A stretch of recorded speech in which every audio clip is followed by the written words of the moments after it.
महाराष्ट्रातल्या राजकारणातला धुरंधर कोण तर भाजप. महाराष्ट्रातल्या राजकारणातला सिकंदर कोण तर भाजप. होय, महापालिका निवडणुकांनी हे सिद्ध केलंय. 29 पैकी 20 पेक्षा अधिक महापालिकांमध्ये भाजपनं आपला महापौर बसवण्या इतपत यश संपादन केलंय. या यशाचं आणखी एक वैशिष्ट्य म्हणजे भाजपनं सोयीनुसार आपल्या मित्रांना प्रतिस्पर्धी केलं आणि काही ठिकाणी नैसर्गिक प्रतिस्पर्ध्यांचा वापर करत मित्रांचा काटा काढला. भाजपच्या या विजयाची इनसाइड स्टोरी बघूया या स्पेशल रिपोर्टवर. केंद्रातल्या सत्तेतला सर्वात मोठा पक्ष भाजप. महाराष्ट्रात ज्या महायुतीचं सरकार आहे त्या महायुतीतला मोठा भाऊ भाजप. आणि आता महाराष्ट्रातल्या सर्वात जास्त महापालिकांमध्ये सत्तेच्या चाव्या कमरेला लावून फिरणारा पक्ष असणार आहे भाजप. मुंबई असो किंवा मुंबई लगतचं MMR क्षेत्र, पश्चिम महाराष्ट्र असो किंवा उत्तर महाराष्ट्र, विदर्भ असो किंवा मराठवाडा, राज्यभरातल्या बहुतांश महापालिकांमध्ये विजयाचं कमळ फुललंय. महाराष्ट्राच्या जनतेचे मनापासून आभार मानतो की महानगरपालिकेच्या निवडणुकीमध्ये भारतीय जनता पार्टी आणि महायुतीला महाविजय मिळालेला आहे आणि एक प्रकारे सगळे रेकॉर्ड हे आपण त्या ठिकाणी तोडलेले आहेत. 29 पैकी 25 महानगरपालिकामध्ये भाजप किंवा महायुतीची सत्ता ही त्या ठिकाणी येते आहे. 29 पैकी जवळपास 20 किंवा त्याहून जास्त महापालिकांमध्ये भाजपला आपला महापौर सहज बसवता येणार आहे. कोणत्या महापालिकांमध्ये विजय कमळ फुललंय? मुंबई, नवी मुंबई, मीरा भाईंदर, पनवेल या महापालिकांमध्ये सर्वात मोठा पक्ष ठरत भाजपनं मुंबई आणि MMR विभागात चौकार ठोकलाय. तर ठाणे, कल्याण डोंबिवली आणि उल्हासनगरमध्ये पूर्ण बहुमत मिळालं नसलं तरी आपला महापौर बसवणं भाजपला जास्त कठीण आहे असं वाटत नाहीये. पश्चिम महाराष्ट्रात भाजपनं सत्तेचा षटकार ठोकलाय, कारण पश्चिम महाराष्ट्रातल्या 6 महापालिकांमध्ये भाजपला एक हाती सत्ता स्थापन करता येणार आहे. पश्चिम महाराष्ट्रापुरतं बोलायचं झालं तर पुणे, पिंपरी चिंचवड, सोलापूर, कोल्हापूर, इचलकरंजी, सांगली या महापालिकेत मतदारांनी भाजपला सर्वात मोठा पक्ष बनवलाय. महायुती सत्ता स्थापन करू शकते एवढी संख्या आमची घोषित झालेली आहे. त्यामुळे लवकरच महायुतीचा महापौर कोल्हापूर महापालिकेमध्ये आपल्याला पाहायला मिळेल. आणि आज 16 जानेवारीला मी माझ्या सगळ्या भारतीय जनता पार्टीच्या प्रमुख कार्यकर्ते, पदाधिकारी आणि सगळे राबलेले, त्याचबरोबर कोल्हापूरचे नागरिक यांच्याबरोबर आज भारतीय जनता पार्टीच्या कार्यालयातच वाढदिवस साजरा करायला लागलेलो आहे.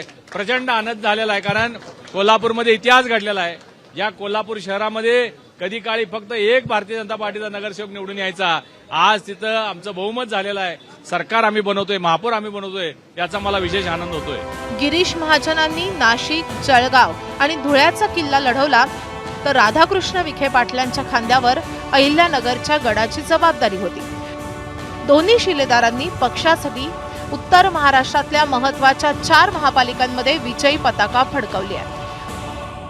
उत्तर महाराष्ट्रापुरतं बोलायचं झालं तर कोणत्या महापालिकांमध्ये विजय कमळ फुललंय?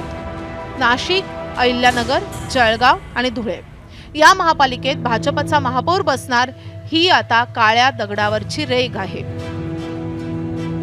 90% यश त्या ठिकाणी भाजपला मिळालेलं आहे. 100% यश जळगावमध्ये त्या ठिकाणी मिळालेलं आहे. आणि नाशिकमध्ये सुद्धा एक विक्रमी आकडा 76 असा आकडा.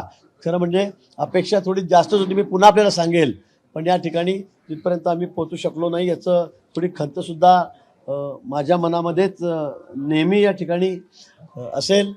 नगरमध्ये सुद्धा महायुतीच त्या ठिकाणी. उत्तर महाराष्ट्रानंतर आता वळूयात मराठवाड्याकडे. संभाजीनगर महापालिकेत भाजप आणि शिंदेची शिवसेना असा 2 मित्रांमध्येच लढाई होती. मात्र 58 जागांसह एक हाती सत्ता संपादन करत भाजपनं शिंदेच्या शिवसेनेला पराभवाची धूळ चारली आहे. तिकडे अशोक चव्हाणांच्या नेतृत्वात नांदेडची महापालिका जिंकण्यात भाजप यशस्वी ठरलाय.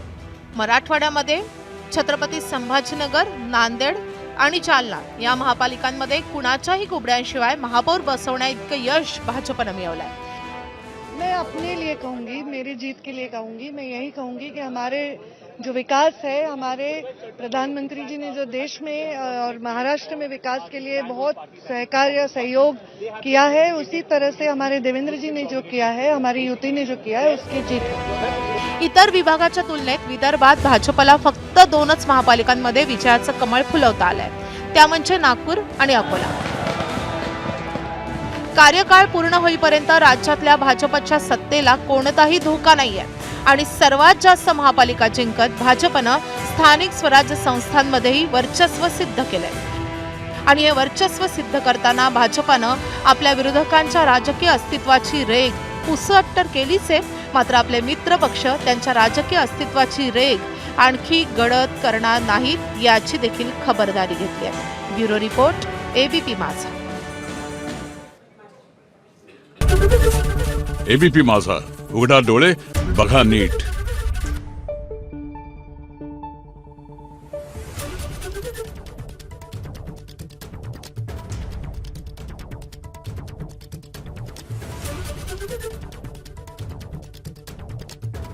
Thank you.